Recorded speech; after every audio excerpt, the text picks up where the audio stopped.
Good morning, all of you. I am Deval Verma, Assistant Professor in EBSIT, College of Engineering, Ghaziabad. In this lecture, we will discuss envelope. So, last lecture में हम लोगों ने one parameter family और उसके forms करी थी.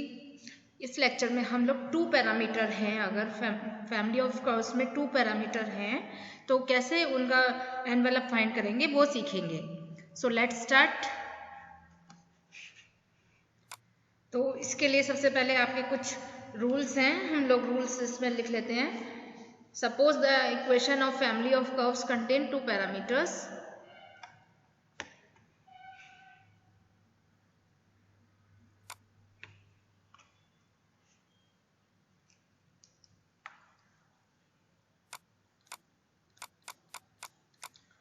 Suppose the equation of the family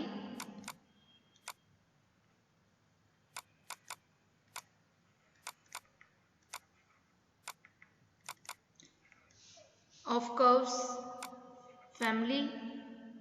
curves contain two parameters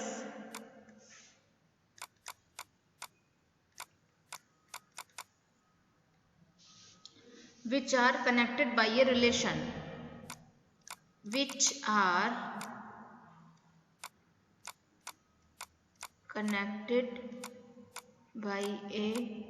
relation. Okay. Then अब आगे क्या करना है. Then step 1, let the family of curve. सबसे पहले हमें फैमिली ऑफ कर्व पता होना चाहिए. Let the family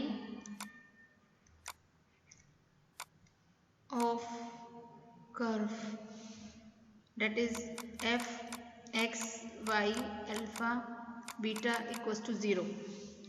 This is your equation 1. And two parameter connected in a relation, and two parameter connected in a relation,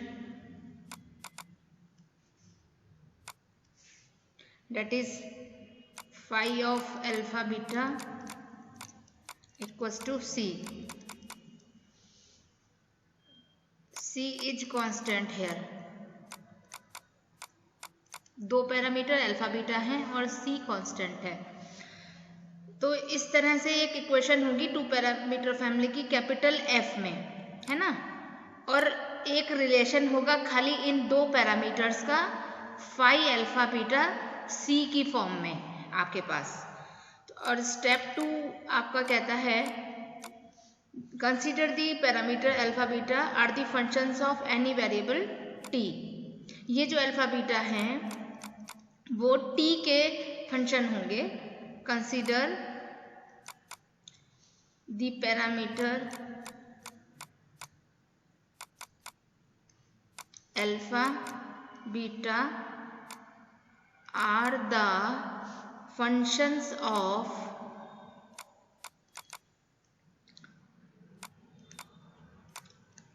any variable t. t के function होंगे. जैसे this implies alpha equals to ft and beta equals to gt. मतलब t के function होंगे ये जो parameter है. Step 3 is differentiating of equation 1 and 2 with respect to t. मतलब ये आपको माइंड में रखना है कि आपका जो है ये, तो माइंड में रखना है कि अल्फा बीटा t के फंक्शन होंगे. ओके, लिख कर दिखाना नहीं है वहाँ पे, क्योंकि डिफरेंशिएट जब हम करेंगे वो t की रेस्पेक्ट में करेंगे अल्फा और बीटा को, तो इसलिए ये लाइन लिखी गई है. Now differentiating of equation 1 and 2.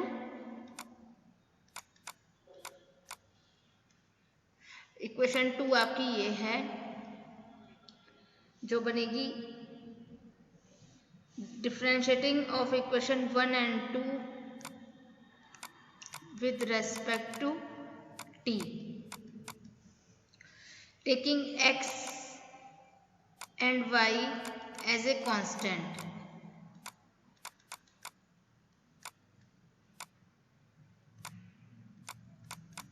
okay, and find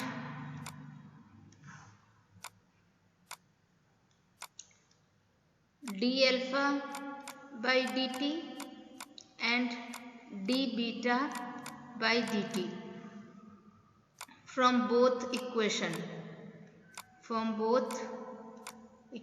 okay। फिर स्टेप 4 आपका कहता है remove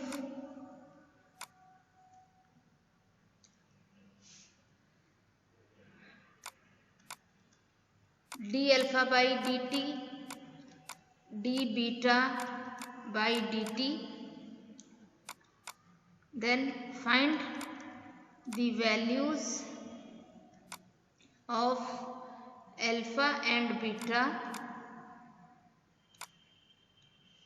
and put in relation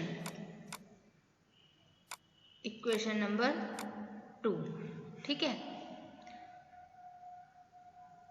अब आपको जो D alpha by D T और डी बीटा इनको डिवाइड कर लेना है और अल्फा बीटा की वैल्यू यहाँ से आएंगी तो वो निकाल के रिलेशन में रखनी है, ओके। इसके बाद हम लोग एक एग्जाम्पल ले लेते हैं तो क्लियर हो जाएगा। एग्जाम्पल है find the envelope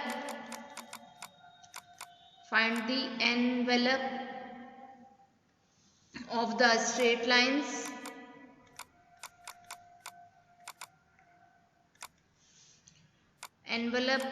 straight lines x upon a plus y upon b equals to 1, where a and b are parameter,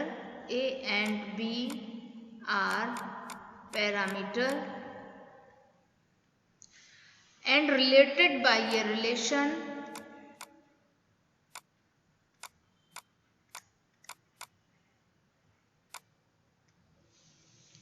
a की पावर n plus b की power n equals to c की power n, okay, where c is constant। तो solution इसका देख लेते हैं। Solution में given curve है आपके पास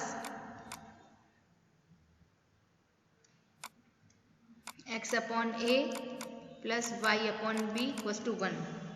this is your equation 1।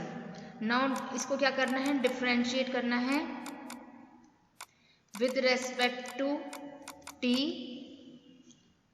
Of a and b। a and b यहाँ पे पैरामीटर हैं और वो फंक्शन t के हैं, ये आपको कहा गया है। तभी तो कॉमन एक पैरामीटर के रेस्पेक्ट में इन दोनों को डिफरेंशिएट करोगे, क्योंकि दो वेरिएबल आ गए a और b यहाँ पे पैरामीटर, तो उन्हें एक कॉमन फंक्शन t का मान लिया गया और t की रेस्पेक्ट में डिफरेंशिएट करेंगे हम, ओके। तो ये आपका आ गया माइनस का x upon a square D A by D T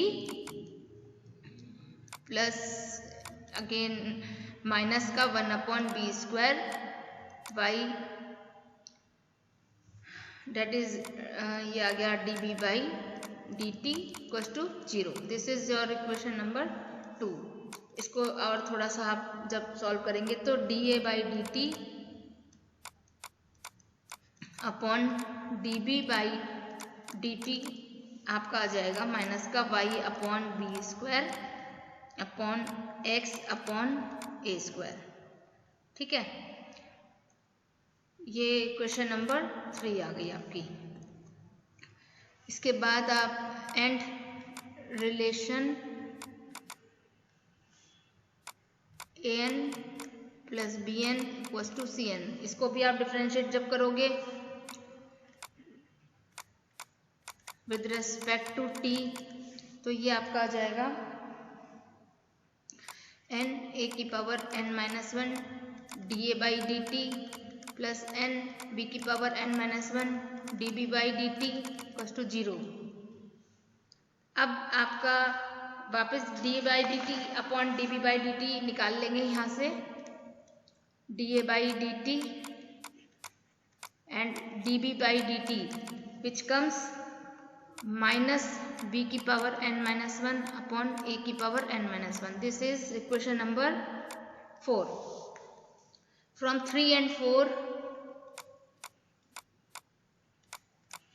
मेरे पास इक्वेशन आ गई है 3 मेरे पास क्या थी x अपॉन ए स्क्वायर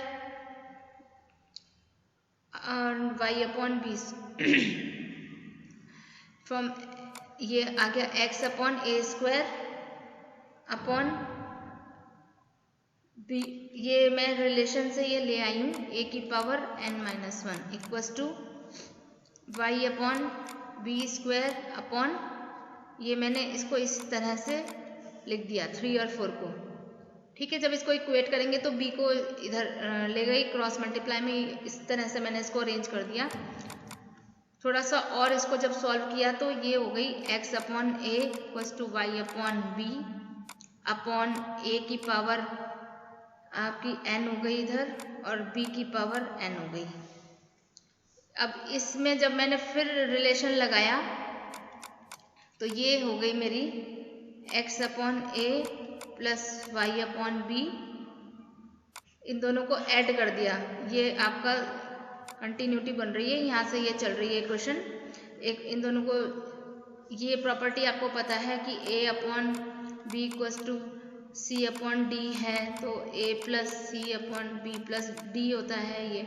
तो इस प्रॉपर्टी से मैंने यहाँ इसको यूज़ करा, तो a की पावर n प्लस b की power n equals to 1 upon, और ये जो आया है x upon A plus Y upon B क्या है 1 है, और a की पावर n प्लस b की पावर n क्या है c की पावर n है। तो दिस इम्प्लाइज, अगली स्लाइड पे चलते हैं, तो ये मेरी वैल्यू आ गई a की power n plus 1 equals to c की पावर n x एंड यहाँ से b की power n plus 1 equals to c की power n y। This implies a मेरा यहाँ से आ गया c की power n x to the power 1 upon n plus 1 and b की वैल्यू आ गई c की power n y 1 upon n plus 1। So put in relation, जब हमने इसको रिलेशन में डाला तो हमारा ये आ गया x की power n upon n plus 1 plus y की power n upon n plus 1 equals to c की power n upon n plus 1। ठीक है, तो ये मेरा रिक्वायर्ड एनवेलप आ गया। Okay, answer.